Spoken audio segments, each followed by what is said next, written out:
Olá, sexto ano. Na nossa aula de revisão, nós vamos corrigir as atividades do livro de ciências referentes ao capítulo 3, que fala sobre matéria e a sua composição. Vamos lá? Para dar início à nossa correção da atividade, abra o livro de vocês na página 8 do capítulo 3. Bem, aí vocês vão ter a primeira questão. Na primeira questão, como está mostrando aqui na imagem, pede para você marcar a alternativa, a sequência em que mostra uma substância, uma mistura homogênea e uma mistura heterogênea de forma respectiva. E aí vocês têm a letra A, a letra B, a letra C e a letra D. A alternativa que vocês deveriam ter marcado é a letra C, que tem gás carbônico, que é uma substância, a água mineral, que é uma mistura homogênea, e a salada de frutas, que é uma mistura heterogênea. A alternativa C é a alternativa correta.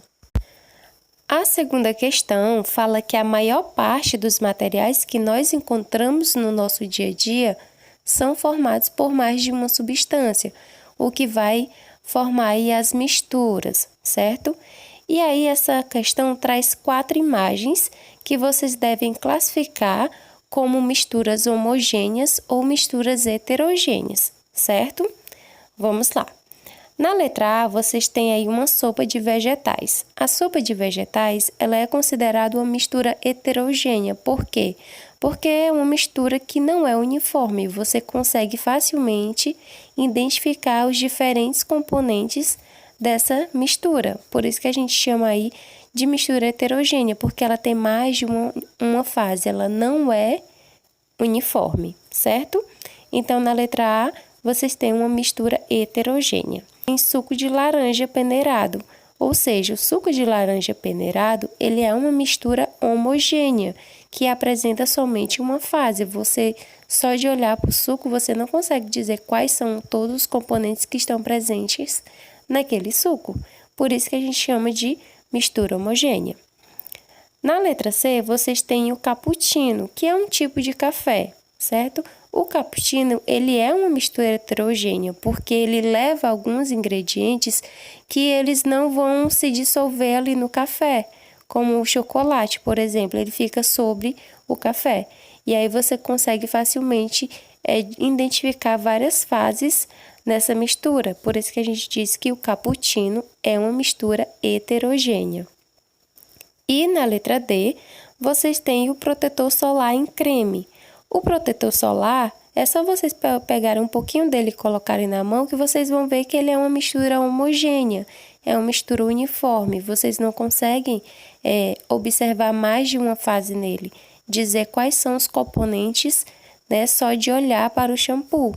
Por isso que a gente diz que ele é uma mistura homogênea, porque ele tem um aspecto uniforme, apresenta somente uma fase. Na terceira questão, vocês têm uma imagem de uma porção de um solo, com todas as suas substâncias. Através da observação dessa imagem, vocês devem responder as alternativas A, B e C. Vamos para as alternativas. Na alternativa A, pergunta se o solo ele vai ser composto por uma substância ou por uma mistura. Bom, vocês vão dizer que o solo é formado por uma mistura de substâncias. O solo ele não é formado somente por uma substância, mas por várias substâncias, como está sendo mostrado na imagem. A letra B pergunta quantas fases esse solo, essa porção de solo está apresentando. Bom, se vocês observarem a imagem, a gente tem a fase da água, da argila, do silt, da areia e do cascalho. Então, nós temos 5 fases, certo? E a letra C pergunta se o solo ele é homogêneo ou heterogêneo. Bom, se esse solo ele apresenta mais de uma fase, então esse solo é um solo heterogêneo, porque ele apresenta mais de uma fase. Agora, nós vamos corrigir as atividades da página 22 e 23. A primeira questão da página 22 ela pede para vocês associarem os processos que estão sendo mostrados aos seus respectivos métodos de separação. Esse assunto está relacionado às técnicas de separação de mistura que eu mostrei para vocês. Bom, o primeiro processo é o preparo do café. De que forma eu posso separar essa mistura? Através da filtração. A letra B é o processo de separação da polpa do suco de laranja, ou seja, eu quero separar a polpa do suco, que é o que geralmente a gente consome. Eu posso separar essa mistura através da peneiração, né? Peneirando o suco. Fala da gente retirar os grãos danificados e pequenas impurezas dos feijões, né? Eu falei para vocês que é muito comum a mãe da gente catar feijão, catar o arroz. Então, como é que eu vou separar esses grãos danificados e essas impurezas? Por meio da catação, que é um método manual muito utilizado em casa. E a letra D fala da separação das cascas retiradas do amendoim torrado. De que forma eu posso separar essas cascas dos amendoim? Por meio da ventilação, que é muito também utilizada em fazendas de arroz, em fazendas de feijão, que é quando eles vão colocar esses grãos em uma peneira, jogar para cima e deixar que as correntes de vento separem aí essa mistura. A segunda questão pede para vocês citarem qual é a melhor técnica que pode ser utilizada para separar os ramos de camomila da água quente que extrai os princípios ativos dessa planta, que é o que a gente chama de chá, que é o que geralmente a gente ingere, certo? Bom, vocês podem citar tanto o método de peneiração quanto a técnica de filtração. Qualquer um dessas técnicas vão ser eficientes para separar o sólido, que são os ramos, da parte líquida da mistura, que é o chá. Na terceira questão, vocês têm aí uma imagem que mostra os materiais que são utilizados na técnica de destilação simples. Eu falei para vocês que essa técnica é muito utilizada nos laboratórios, quando você quer separar uma mistura e não quer ter perda, né, dos componentes dessa mistura. Geralmente se utiliza aí esse processo de destilação simples e também nós temos a destilação fracionada. Mas vamos falar aqui da destilação simples. Pede para vocês suporem que vocês têm uma mistura de água e sal de cozinha totalmente dissolvido. E a pergunta é, ao final desse processo de destilação que está sendo mostrada na imagem, no frasco 3, que é esse frasquinho aqui que a gente chama de Erlenmeyer. No Erlenmeyer, que é esse aqui que eu estou indicando para vocês, vocês vão obter qual componente? Água e sal, somente água ou o sal? Pois bem, a resposta correta é que vocês vão obter nesse recipientezinho aqui, que é o Erlenmeyer, água, certo? Então, ao final desse processo de destilação, vocês vão obter água. A questão 3 traz a imagem de um fluxograma que foi criado por um estudante quando ele estava separando uma mistura de óleo e água salgada, certo? E aí a questão pede para vocês identificarem qual é o processo de separação que está acontecendo em 1 e em 2. Qual é o processo? E aí, quem respondeu que em 1 o que acontece é o processo de decantação e em 2 o que acontece é o processo de destilação, está correto. A letra C é a letra correta. Dando continuidade, agora a gente vai corrigir as atividades da página 29 e da página 30. Na primeira questão da página 29, pede para vocês classificarem as transformações abaixo em processos químicos ou processos físicos, certo? Vamos lá. A letra A fala da evaporação de uma poça d'água. Bom, isso é um processo físico, certo? Letra B. Alteração da cor e da textura da massa do pão ao ser assado. É um processo químico. Letra C. Atração de uma moeda por um ímã. É um processo físico. Letra D. Cortar um pedaço de papel. É um processo físico. Letra E, secar a roupa no varal é um processo físico. Letra F, cozinhar um ovo é um processo químico. Nessa questão, vocês deveriam marcar um X na alternativa que apresenta um exemplo de transformação física, certo? A alternativa correta era a letra B. Por quê? A letra B fala da precipitação da chuva. Nós sabemos que a água ela pode se apresentar em 3 estados: no estado líquido, no estado sólido e no estado gasoso, certo? Só que, independente do estado que a água esteja, ela não deixa de ser água, ela ainda é água. Por isso que a gente diz que ela está sofrendo aí uma transformação física, porque você tem somente uma alteração na sua conformação, certo? Ela não altera a sua composição, ela só altera a sua forma. Às vezes ela está em estado sólido, outras ela está em estado líquido e às vezes em estado gasoso. Mas sua composição química continua a mesma, ela continua sendo formada por hidrogênio e por oxigênio. Por isso que a gente fala que não há transformação química, somente física. A questão 3 traz a imagem, da decomposição natural de um alimento, certo? E aí vocês devem observar essa imagem e responder se essa transformação que está acontecendo, ela é química ou física, e justificar a resposta de vocês. Pois bem, essa transformação que está acontecendo nesse alimento de forma natural, ela é uma transformação química. Por quê? Porque é possível perceber que há uma alteração no aspecto visual desse alimento. E se a gente tivesse com esse alimento próximo da gente ia perceber também que ele iria apresentar um cheiro, uma cor e também um sabor diferente. Ou seja, houve uma alteração química na composição química desse alimento. Por isso que a gente fala que isso aí é uma transformação química. A questão 5 fala do derretimento das geleiras nas calotas polares. Sobre esse assunto, vocês devem responder as 3 alternativas, letra A, letra B e letra C. A letra A pergunta se esse processo de derretimento do gelo é uma transformação física ou química e pede para vocês justificarem. Pois bem, o processo de derretimento do gelo, ele é uma transformação física. Por quê?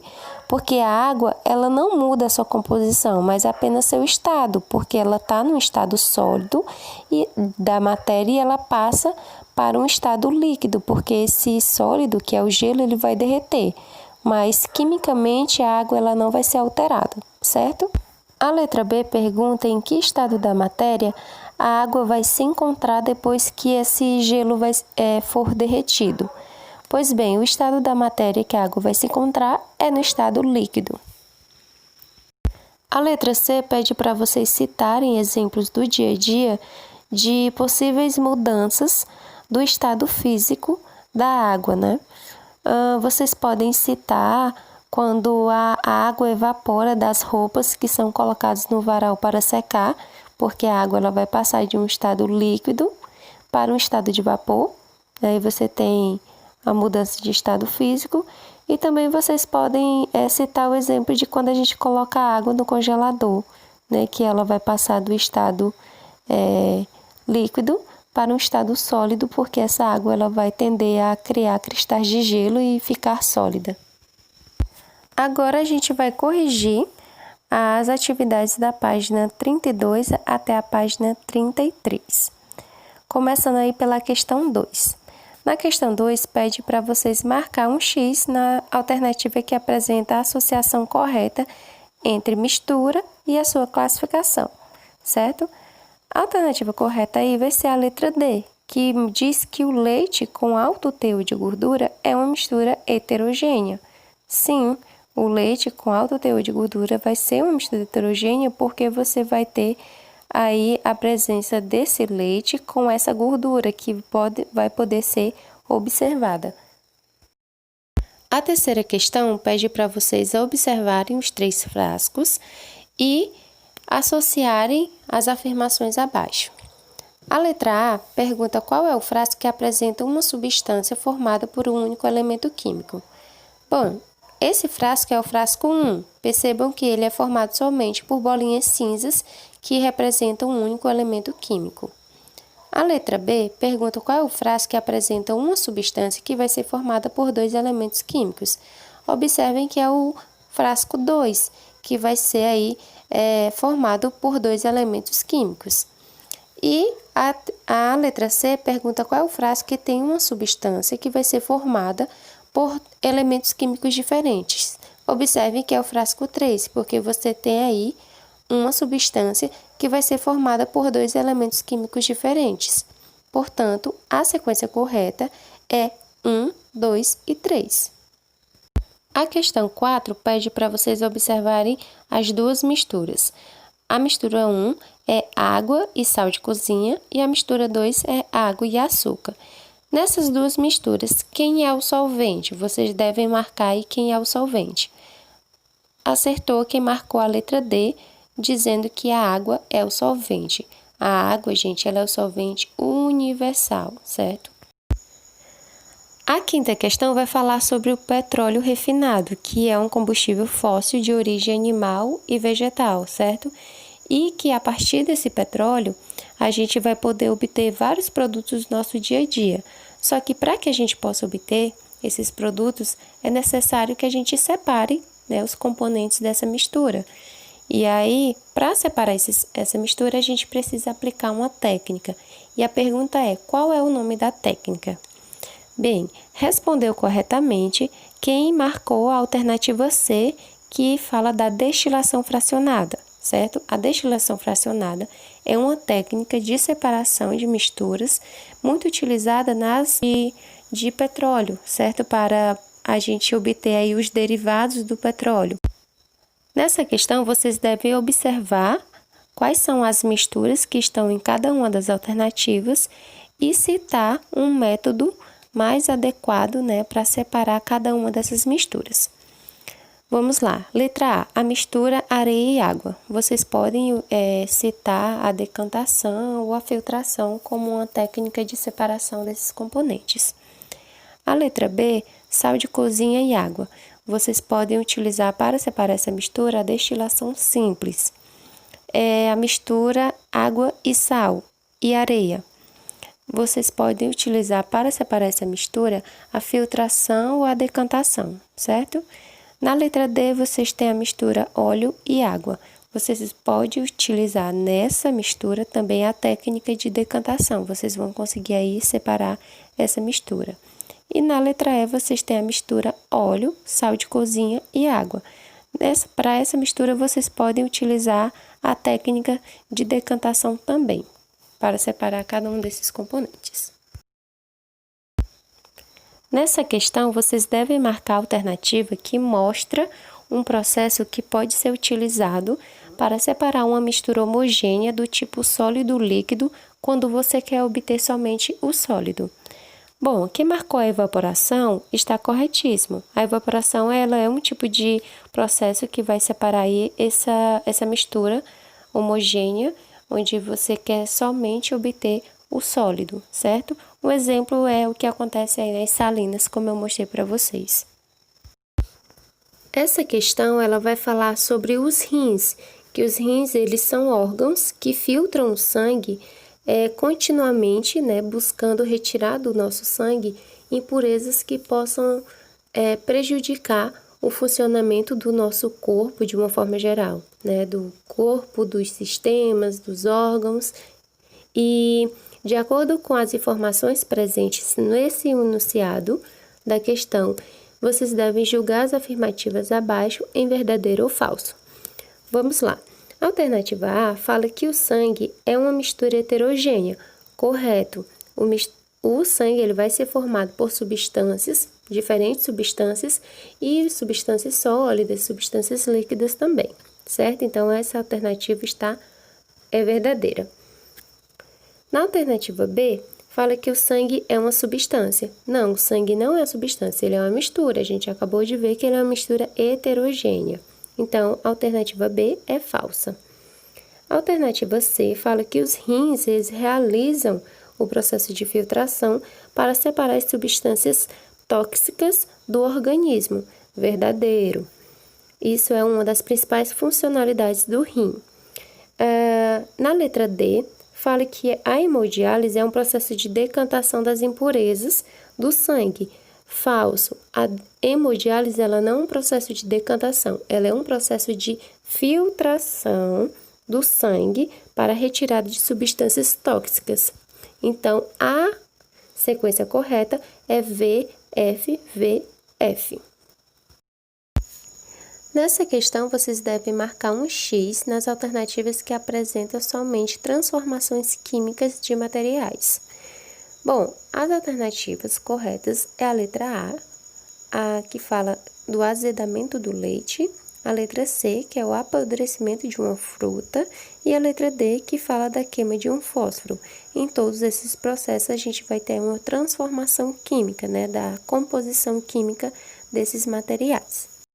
Com isso, sexto ano, a gente finaliza o estudo do nosso terceiro capítulo de ciências, que fala sobre matéria e a sua composição. Na próxima semana, a gente vai fazer a nossa prova de ciências, que será referente a esse conteúdo que foi trabalhado nesse capítulo. Por isso, estudem, né? Sigam o roteiro de prova, tá? Para saber todos os conteúdos que vai cair na avaliação. Tchau, sexto ano!